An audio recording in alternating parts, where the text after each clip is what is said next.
Hello, it's Zane from Pixel Buzz Podcast. Who is Zane? That is. Cal and I, Schematis and I, have been trying to put something together for you guys so that, you're not bored at home in this whole quarantine around the world. Hopefully, you guys are staying home, taking care of your loved ones, and staying safe. Enjoy, and, remember to like, subscribe, so we can continue to create more content. See you guys later. Welcome back to your favorite podcast, Pixel Buzz, where we talk about Nerd culture tech news and everything in between. with a little bit of a buzz. We are your host, who is Zane. Go ahead and find me on Instagram, my Twitter, and my webpage. I am Schematis. You can find me on Instagram, Twitter, SoundCloud, and all that good stuff. Yeah. Awesomeness. Today's podcast is brought to you by coronavirus. Oh, yeah. We have the fun been stuff. at home. Well, technically, I've started to work from home since March 17th. Yeah, a today's little April lockdown the action 5th. over here, man. Yeah, it's been kind of weird trying to get this podcast going just because of the time schedules. I still work Monday through Friday, so does Cal, and he actually Yeah. has some side projects. So it's been quite a journey trying to get this going. It's been a mess, man. Honestly, I don't even know what's happening to New York City right now. I've never seen it like this before. I haven't really gone out. I'm right now in Astoria, Mhm. and it's pretty quiet, but Astoria has always been quiet. How about in the Bronx over there? Man, I think it's like scary. First of all, there's like no one on the street ever, unless it's a paramedic or, an ambulance. Very rarely do you see people coming out of their house, and if they are coming out, you can tell they're either going to do laundry or, they're probably going to go get food really, really quick and then just come right back. It's just really like a zombie wasteland over here. Yeah, I've Yeah. never seen the Bronx that way, I guess. But Never. It's like I'm so accustomed, especially when the weather's this nice. Like, how you got the guys like lined up outside in front of the bodega? None of that. Nothing. Damn. No one's playing dominoes. It doesn't even feel like the area. It's just weird. Are the bodegas still open, actually? Yeah, so, a lot of them are actually. I think actually most of them are.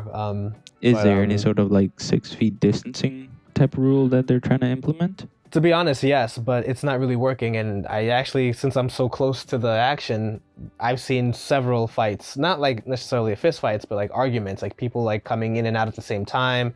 You know how they're kind of like, really narrow aisles. People just get really upset really quickly when there's just too many people in there, and it's I get it, but it's not what we can do about that. Makes sense.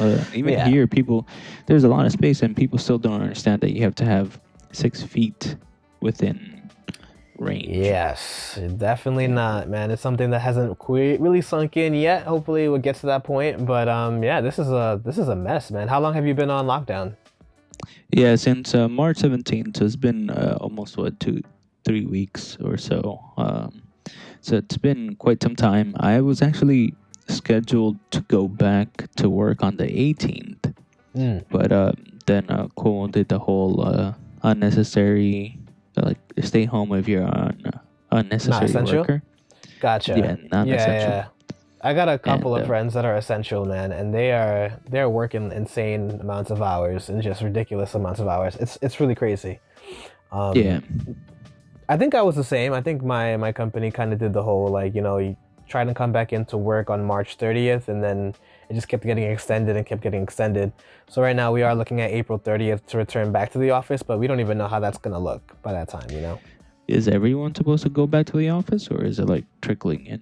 I think it's also going to depend on what the governor says. It's not like the governor saying that everyone's going back on the 30th. Yeah, right. It's gonna definitely depend. I don't think it's gonna be like, hey, on April 30th, everyone comes to work. It's just gonna be like keeping your ears to the ground, seeing what's going on with the government and everything like that, and the governor, and is everyone safe to go back? But right now, I think there's probably like maybe 5 or 6 people that routinely go in the office maybe once a week, and then they just send everything to me.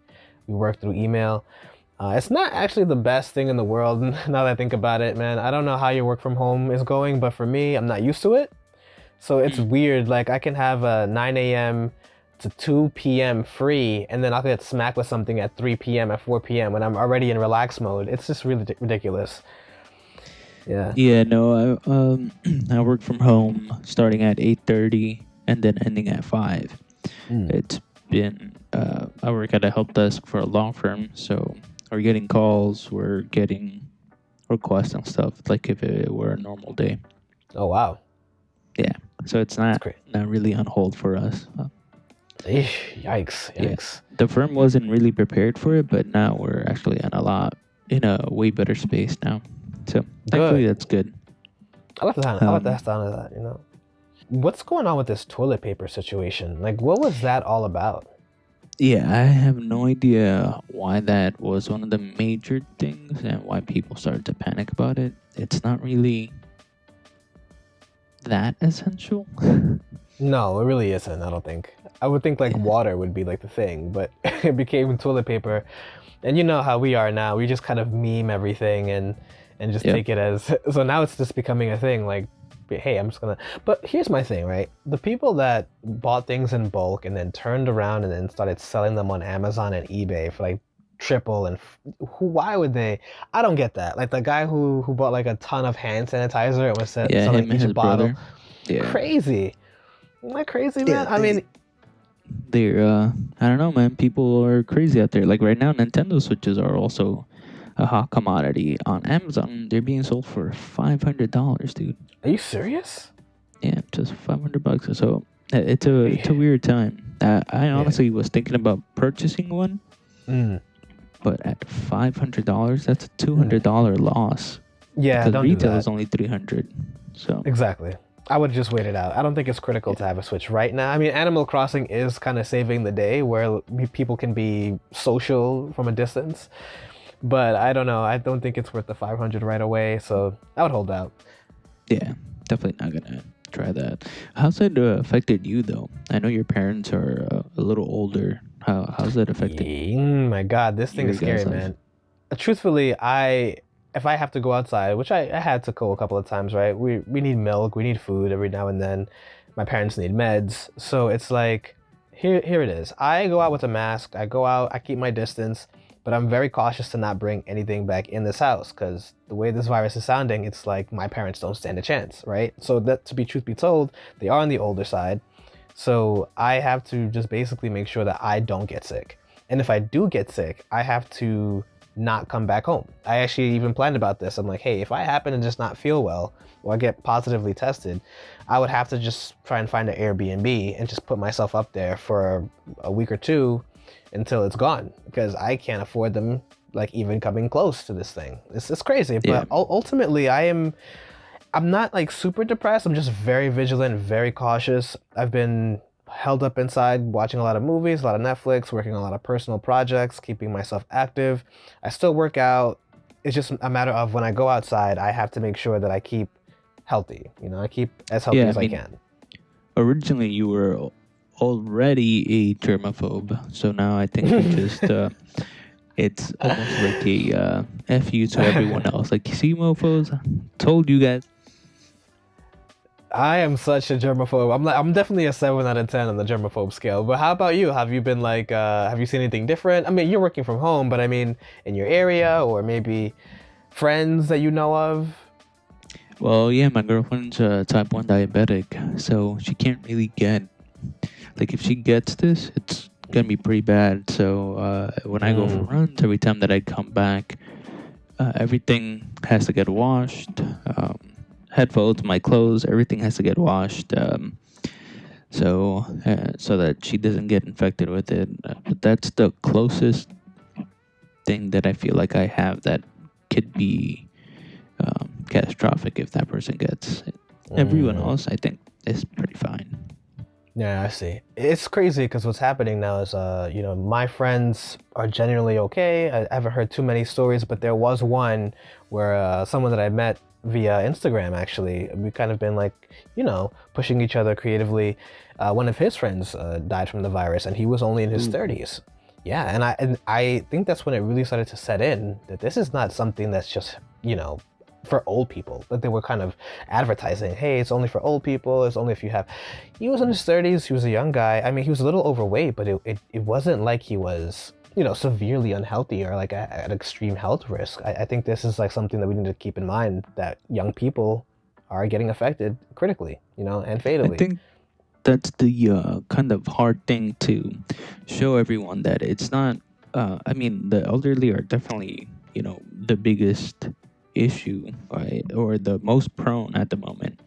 But there's also that like kind of ghost that for the younger version, where it's invisible for us because we feel like we're healthy, we're not gonna catch it. But anyone who has an issue with their health is also prone to getting this pretty bad. So it kind of sucks. Mukid actually works in the hospital. Oh, yeah? Elmhurst Hospital, if I'm not mistaken. And it's one of like the biggest cases, or one of the worst hospitals right now too. Yeah, I saw a couple of articles on that. I think that was the first major hit for New York City, was in Elmhurst hospitals, where it was just there were not enough beds and people were getting turned away. Yeah, he actually works in the respiratory department as well. So he's on the front lines. Yeah. He was a little stressed out. He was on vacation and he really did not want to go back. But duty calls, and he's there now. He's doing good though.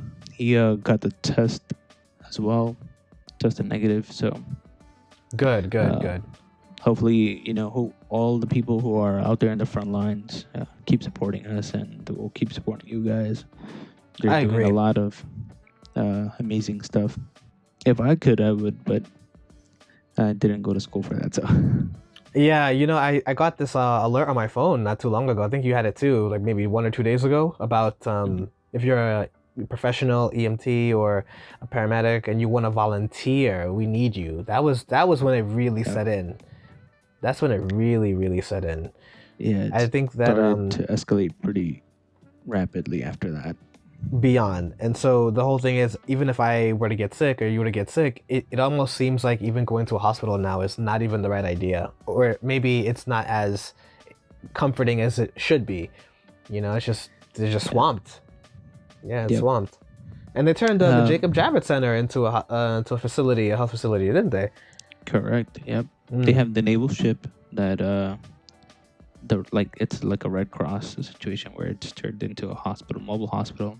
I know in Central Park they have certain sections closed off for emergency hospitals there too, little tents. So nice. Yeah, we're trying to stay put here. Good. But with all that, how have you been trying to stay positive? Are there any sort of projects you're working on? How do you stay distracted? What have you been doing?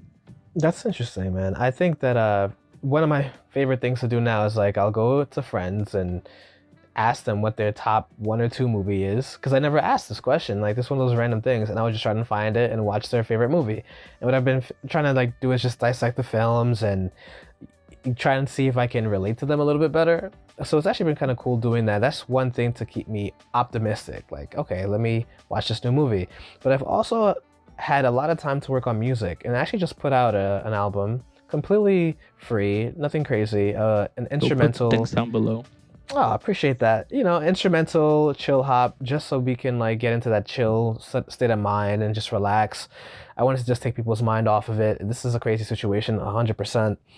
But other than that, man, I took a page out of your book, and I actually really like making small films now.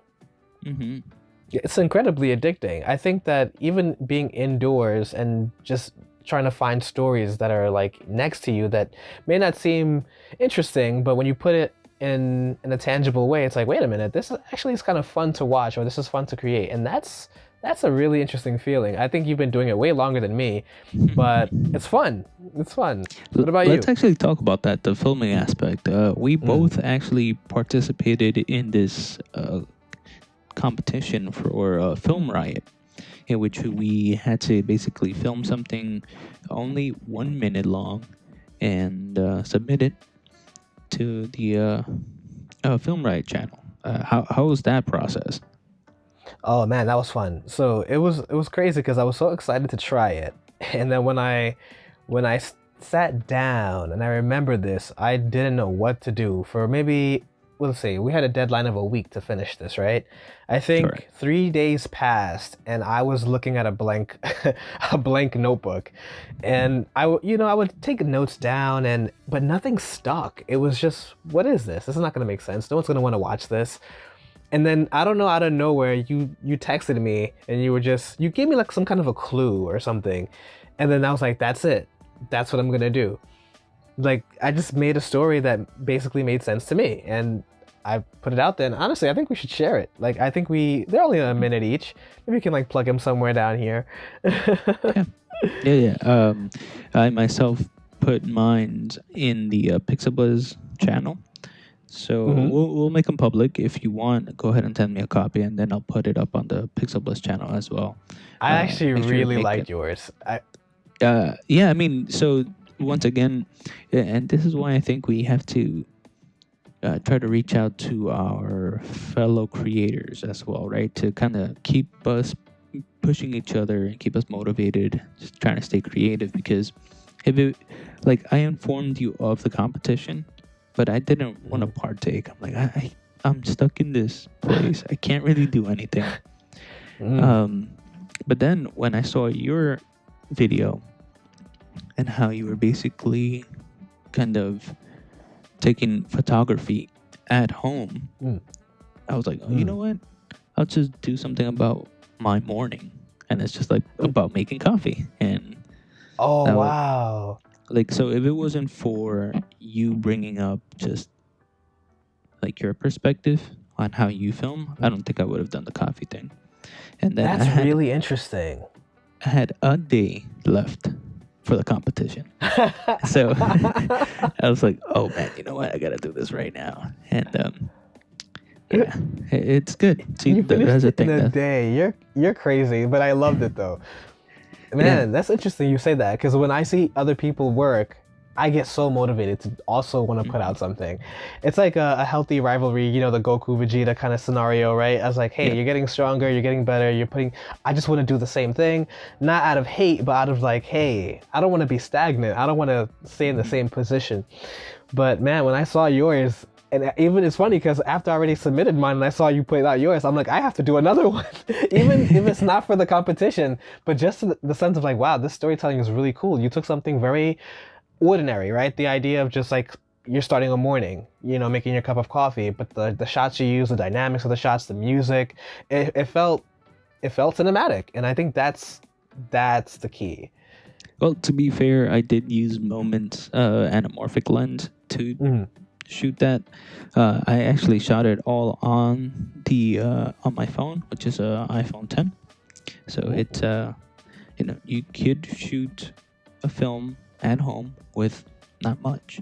I know That's true. Calbert's fancy pants over here has a Sony A7 III, so he could do anything he wants.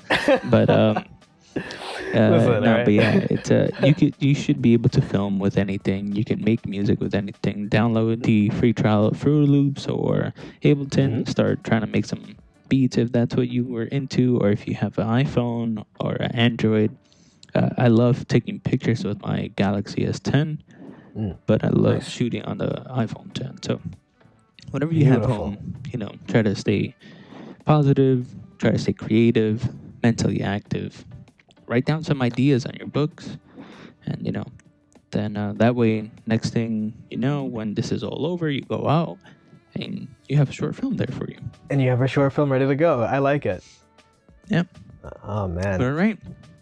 I think we're gonna end it on a positive note. I like that idea. We're gonna add the links for the videos, or our 2 submission videos, and Calbert's little sound pack as well, so you guys can download that.